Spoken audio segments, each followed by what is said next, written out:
In episode 1 on this topic, we discussed the existence of giants in America and the cover-up of their skeletal remains by the Smithsonian Institution and by the global archaeological cabal at large. In this episode, I want to render further evidence of the astounding and undeniable fact that there were giants in the land we now call the United States of America. The very notion that there once existed giants in any part of the earth, let alone in the United States, is of course ludicrous to the vast majority of civilized, educated people living in the modern age. The truth is, we have an overly exalted opinion of ourselves in regards to both our intellect and the accuracy of our knowledge. We tend to believe, arrogantly and foolishly, that the level of our technological development is reflective of the level of our intellectual development.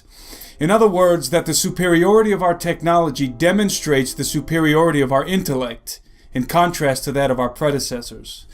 This is obviously a fallacy, profusely evident in the zombified masses of Americans alive today, many of whom are little more than educated idiots obsessed with sports, smartphones, social media, and television. Unfortunately for us, the case can be made quite easily, in fact, that we are collectively the dumbest generation of Americans yet to live and breathe in this great land, precisely because of the technology that has made triviality the infatuation of our lives.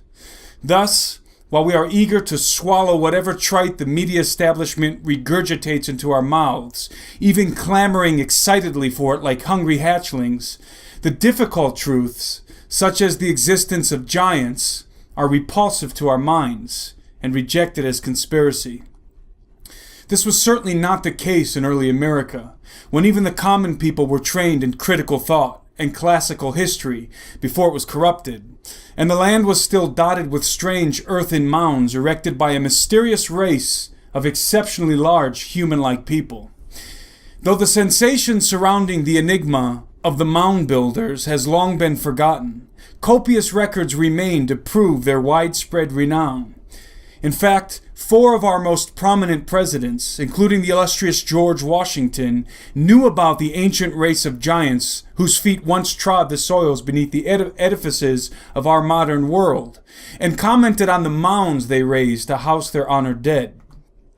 In 1756, while digging the foundations of Fort Loudon, on a high mountain in Winchester, Virginia, during the French and Indian War, Washington inadvertently uncovered a repository of bones belonging to unusually large men who stood over 7 feet tall.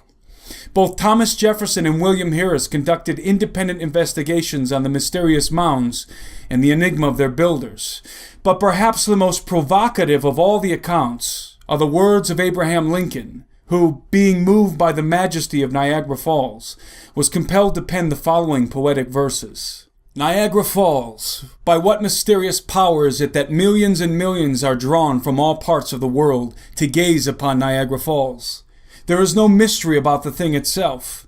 It is also plain the water, thus plunging, will foam and roar and send up a mist continuously, in which last, during sunshine, there will be perpetual rainbows. The mere physical of Niagara Falls is only this. But still there is more. It calls up the indefinite past, when Columbus first sought this continent, when Christ suffered on the cross, when Moses led Israel through the Red Sea, nay, even when Adam first came from the hands of his Maker. Then, as now, Niagara was roaring here. The eyes of that species of extinct giants, whose bones fill the mounds of America, have gazed on Niagara, as ours do now. Contemporary with the whole race of men, and older than the first man, Niagara is strong, and fresh today as 10,000 years ago. The mammoth, the mastodon, now so long dead, the fragments of their monstrous bones, alone testify that they ever lived, have gazed on Niagara. And that long, long time, never still for a single moment. In his exceptional work entitled True Legends, Native American Tales of Stargates, Giants, Bigfoot, and Skinwalkers, Steve Quayle notes, Lincoln's account is interesting for 2 reasons. First, his reference to the giants is only made in passing. He doesn't stop to explain the reference, but rather assumes any American reading what he has written would be fully aware of who the species of extinct giants whose bones fill the mounds of America were. He assumes everyone is aware of the giant skeletons. Second, he mentions mammoths and mastodons in this brief passage. This is a key point because those claiming there were no giants in America claim people in the 1700s and 1800s somehow mistook fossil mastodon or mammoth bones for those of giants. But when one reads this passage, it is obvious that Lincoln, and one must assume other contemporaries of his time as well as the audience he wrote for, were aware of which creature was which and made no mistakes in identifying them.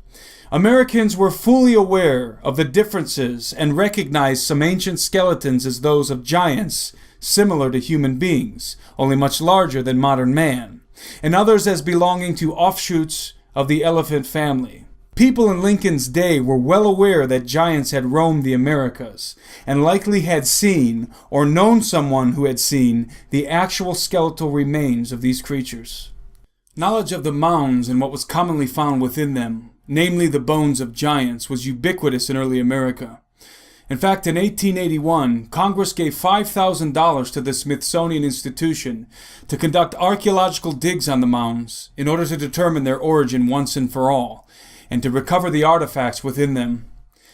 The expedition was conducted at breakneck speed under the direction of Cyrus Thomas, archaeologist to the United States Bureau of American Ethnology, whose crew excavated some 2,000 mounds and earthworks in just 9 years. As a result, the mounds were torn open with reckless care, destroying many of the bones within them before they could be thoroughly analyzed. All of the artifacts were summarily carted off and hidden away from the eyes of the public. As noted in the previous episode on this subject, special interests within the Smithsonian were determined to hide the evidence of giants in America for various reasons. Thus, upon conclusion of the expedition, it was declared that Native Americans were responsible for building the mounds. This was a dubious declaration and hotly contested, since the Native Americans themselves told legends of the mighty mound builders, legends which clearly identified them as giants. Even before the Smithsonian expedition began, many of the mounds had already been unearthed by farmers or townspeople leveling the land for development, and so stories of their incredible contents were circulating in the press. It was widely known that the mounds often harbored the bones of giants, and not just large human beings, but in many cases, a bizarre race of red-haired, six-fingered giants with elongated skulls and double rows of teeth, often arrayed in copper armor, possessing advanced implements of war, and surrounded by strange artifacts covered in mysterious hieroglyphs. Only a fool would have believed the fictitious narrative of the Smithsonian, but as is often the case, the lies of the few, backed by large sums of money and political power, trump the obvious truths, and ultimately fill the display cases of museums and the pages of textbooks. Reporting for SteveQuayle.com, I'm Timothy Alberino, and that's my analysis.